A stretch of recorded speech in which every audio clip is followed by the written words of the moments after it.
Hi friends, ఇప్పుడు మనం వచ్చేసి కొండగట్టు దేవాలయానికి అయితే బయలుదేరాము. ఇక్కడ మనకు కొంచెం అయితే ఘాట్ రోడ్స్ అయితే ఉంటాయి. చూడండి, ఇది మనం కొండగట్టు దేవాలయానికి వెళ్ళేది ఈ ఆలయానికి దారి. ఈ ఘాట్ రోడ్స్ నుంచి వెళ్తే మనకు కొండగట్టు ఆలయం వస్తుంది. ఈ కొండగట్టు ఆలయం వచ్చేసి జగిత్యాల డిస్టిక్ నుంచి మనకు 15 కిలోమీటర్ల దూరంలో ఉంటుంది. కరీంనగర్ నుంచి అయితే 30 కిలోమీటర్ల దూరంలో ఉంటుంది. ఇప్పుడు నేను వచ్చింది వచ్చేసి హైదరాబాద్ నుంచి 160 కిలోమీటర్ల దూరంలో అయితే ఉంటుంది. ఇక్కడ ఘాట్ రోడ్స్ చూపిస్తున్నాం కదా, ఇక్కడే మనకు కేసీఆర్ ప్రభుత్వం ఉన్నప్పుడైతే ఇక్కడ ఒక పెద్ద యాక్సిడెంట్ జరిగి 60 మంది దాకా భక్తులకు చనిపోయారని విన్నాం కదా. అప్పటి నుంచి మనకి రోడ్స్ మార్గం అని అయితే మంచిగా చేయించారండి. చూడండి, ఇప్పుడు కొండ లోయలు అలా ఉన్నా కూడా మనకి అన్నీ సేఫ్గా అయితే చాలా సేఫ్గా ఉండేలాగా చేయించారు రోడ్డు మార్గము. చూడండి, ఇప్పుడు మీరు చూస్తున్నారు కదా, ఇది ఆ ఘాట్ రోడ్స్. ఇలా ఘాట్ రోడ్స్ నుంచి ముందుకెళ్తే మనకు కొండగట్టు ఆలయం వస్తుంది.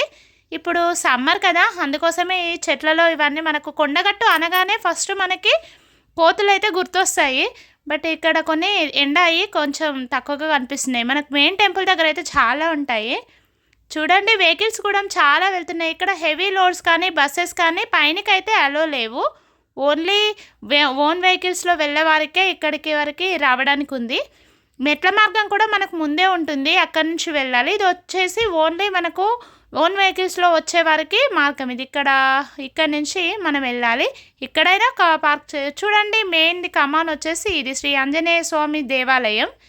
ఇక్కడ నుంచి మనం తీసుకెళ్ళిన ఏ వెహికల్ అయినా ఇక్కడ పార్క్ చేసుకోవాలి. పార్కింగ్కి ఫీజు ఏమీ లేదు. ఇక్కడ ఎలాంటి ఛార్జ్ కూడా చేయట్లేరండి.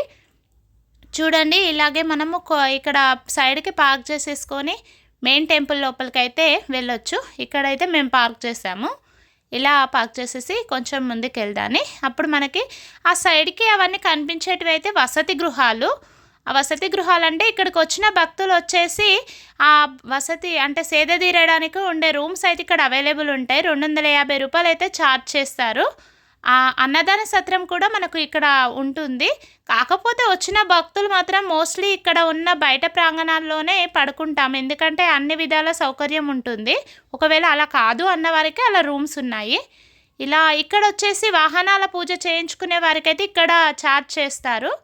ఇక్కడ చూడండి, గదులు ఖాళీ లేవు అని అయితే బోర్డు పెట్టారు. ఎందుకంటే ఇప్పుడు ఆంజనేయ స్వామి వారి యొక్క జయంతి ఉత్సవాలు ఉన్నాయి కదా, అందుకోసమే ఇక్కడ రూమ్స్ కానీ భక్తులు అయితే చాలామంది పోటెత్తారు ఇక్కడికి. ఇక్కడ వచ్చేసి లక్షల మంది భక్తులు వస్తారు కాబట్టి ఇక్కడ అందుబాటులో లేకుండా అయ్యాయి ఇప్పుడు రూమ్స్. ఇక్కడ చూడండి, మనం ముందుకెళ్తే ఆ సైడ్లో ఇక్కడ వెళ్తే మాత్రం మనకు ప్రధాన ఆలయం వస్తుంది. ఇక్కడ నుంచి వెళ్తే అంటే మనము ఆంజనేయ స్వామి వారి యొక్క ఆలయం అయితే ఈ దారి నుంచి వెళ్తే వస్తుంది. ఇప్పుడు మనకు వెళ్తుంటే లెఫ్ట్ సైడ్లో వచ్చేసి బేతాళుడి ఆలయం అయితే ఉంటుంది. ఇక్కడ అంటే బేతాళుడు చూడండి, ఇక్కడ సైన్ బోర్డు మీద రాశారు కదా, ప్రధాన ఆలయము కోనేరు, మారుతి నిలయము, హనుమాన్ నిలయం, శ్వేత గెస్ట్. అక్కడే మనకు అక్కడి నుంచి లోపలికి వెళ్తే బేతాళుడి ఆలయం అయితే వస్తుంది. ఇక్కడ నుంచి మనమైతే మెయిన్ టెంపుల్కి ఇక్కడ అన్ని సైన్ బోర్డ్స్ లాగా ఇక్కడ పెట్టారు చూడండి. ఇక్కడ ఇలాగే వెళ్తూ ఉంటే మనకు ముందైతే దేవాలయం వస్తుంది. ఇలా ముందుకు వెళ్దాని ఇక్కడ మనకు అన్నీ కూడా అవైలబుల్ ఉంటాయండి. గుట్టపైకి ఎక్కుతూ ఉంటే ముందట మనకి ఇది సమ్మర్ సీజన్ కాబట్టి అనేసి కార్పెట్ ఒకటి వేసారండి కింద. ఇక్కడ చూడండి, మనం పార్క్ చేసి వచ్చిన ప్రదేశం అది. ఇక్కడ నుంచి కార్పెట్ వేస్తారు చూడండి, కాళ్ళు అయితే దీని నుంచి వెళ్తే కొంచెం సేఫ్గా ఉంటాము. ఇక్కడ మనకి అన్ని కొబ్బరికాయలు టెంకాయలు కొనేవారు ఇక్కడ తీసుకోవాలి. అక్కడ మనకి స్ట్రైట్గా కనిపిస్తుంది కదా, అక్కడ వెళ్తే ఒక కోనేరు ఉంటుంది, ముందు అన్నదాన సత్రం అయితే ఉంటుంది. ఇలా మనము లెఫ్ట్ సైడ్ మళ్ళీ ఇటు టర్న్ అవుతే ప్రధాన ఆలయం ఉంటుంది. కళ్యాణగట్ట కోనేరు అయితే ముందు దర్శనం ఇస్తుంది. చూడండి, మొత్తం పైన కూడా తడకలు అలాగా వేశారు. ఎందుకంటే ఇది ఎండాకాలమై చాలా ఎండ కొడుతుంది కదా, అందుకోసమే ఇవన్నీ వేసి కవర్ చేశారు. కొంచెం అయితే చల్లగా ఉంటుందండి వేయడం వల్ల. అక్కడ కనిపిస్తున్న ప్రదేశంలోనే మనం లడ్డు అవన్నీ అయితే తీసుకుంటారు. ఇక్కడ వచ్చేసి ఇక్కడే లడ్డు కౌంటరు, ప్రసాదము అవన్నీ ఇక్కడే లభిస్తాయి. పులిహోర 20 రూపాయలు, సిరా ప్రసాదం 20 రూపాయలు, లడ్డు 25.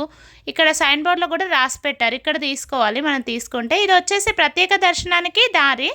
ఇక్కడ మార్నింగ్ టైంలో ఎక్కువ దర్శించుకుంటారు కదా, అప్పుడు క్యూ లైన్లు ఇవన్నీ కడతామండి. ఇక్కడ ఒక్కొక్కరికి 50 రూపాయలు ప్రత్యేక దర్శనానికి తీసుకుంటారు. మిగతా వరకైతే నార్మల్గా వెళ్ళి దర్శనం చేసుకోవచ్చు, ఎవరికి టికెట్ అయితే ఏం లేదు. ఇక్కడ మనకు మెయిన్ కొండగట్టు ఆలయం అయితే ఇక్కడ ఒక స్పెషాలిటీ ఏంటి అంటే మనకు ఆంజనేయ స్వామి వచ్చేసి ద్విముఖ అంటే 2 ముఖాలతో దర్శనమిస్తారండి. ఒక సైడ్ వచ్చేసి లక్ష్మీ నరసింహస్వామి రూపంలో, ఇంకో సైడు ఆంజనేయ స్వామి రూపంలో అయితే దర్శనమిస్తారు. తన మధ్యలో మాత్రం మనకు శ్రీచక్ర రూపంలో రాముల వారు సీతాదేవి యొక్క కొలువు తీరినట్టుగా చక్ర రూపంలో మనకైతే ఉంటుంది. ఇక్కడ 2 రూపాలలో దర్శనం ఇవ్వడము ప్రత్యేకము. ఇక్కడ టికెట్ కౌంటర్ ముందు చూపించాను కదా, ఇక్కడ చూడండి భక్తులు అసలు చాలామంది వచ్చారండి. అందుకోసమే ఈరోజు నుంచి అర్జిత సేవలు 1 తారీఖు వరకు అయితే బంద్ చేస్తారండి. ఎందుకంటే భక్తులు చాలామంది రావడం వలన ఆ 1 తారీఖు తర్వాతకే మళ్ళీ అర్జిత సేవలు అన్నీ కూడా స్టార్ట్ అవుతాయంట. ప్రజెంట్ ఇక్కడ చూడండి మెయిన్ గోపురం ఇది. గోపురం అప్పటి 300 సంవత్సరాల కింద నిర్మించినా కూడా మనకు చెక్కు చెదరకుండా కళ్ళు జిగేలు అనేలాగా ఎలా కనిపిస్తున్నారు చూడండి. భక్తులకైతే కోరిన కోరికలు తీర్చుతాడు కొండగట్టు అంజన స్వామి అని అయితే పేరుందారండి. ఇక్కడ చూడండి ఎంత చాలామంది వచ్చారండి. ఇక్కడ ఎక్కువ మంది అయితే ఇక్కడ నిద్రిస్తే అన్నీ ఉన్న బ్లాక్ మ్యాజిక్ అలాంటివి అన్నీ పోతాయి అని అయితే చెప్పడం జరుగుతుంది. ఇక్కడ నుంచి కొంచెం ముందుకెళ్తే మనకు వచ్చేసి కళ్యాణ ఘట్టం అయితే దర్శనం ఇస్తుంది. అక్కడ అంటే కళ్యాణ ఘట్టం అంటే ఏం లేదండి, కోనేరు.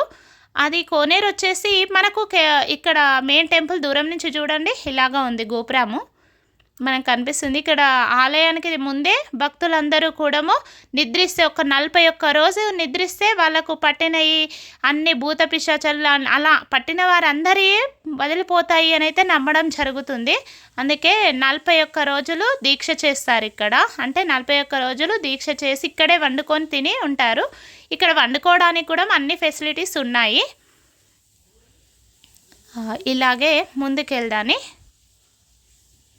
చూడండి భక్తులు అసలు ఎంతమంది ఉన్నారో, అసలు భక్తులు చాలామంది వచ్చారండి ఇక్కడికి. ఇక్కడ చూడండి ముందుకెళ్దాం మళ్ళీ. ఇక్కడ నుంచి కొంచెం వెళ్తే మనకు ఇది చూడండి కళ్యాణ ఘట్టం అని చెప్పాను కదండి, ఇదే అక్కడ రాసి పెట్టారు చూడండి సైన్ బోర్డ్ వచ్చేసి. మనకు కేసీఆర్ ప్రభుత్వం వచ్చాక కొంచెం ఇక్కడ నిర్మించారంట అప్పట్లో, కానీ ఇంతకు ముందు కూడా ఇక్కడ కోనేరు ఉండేది. చూడండి ఇదే మనం చెప్పాం కదా ఒక వృక్షం అప్పట్లో ఎవరికైతే పట్టాయో వారికి ఇక్కడ నిద్రించి గొలుసులతో కట్టేసి నిద్రిస్తే వాళ్ళకు ఉన్నాయన్నీ తగ్గిపోతాయని ఆ వృక్షమే ఇక్కడ 41 రోజులు ఇక్కడే నిద్రిస్తారు. దేవుడి ఆలయం ముందే ఉంటుంది. ఇదండి కొండగట్టు ఆంజనేయ స్వామి వారి యొక్క ఆలయ విశేషాలు.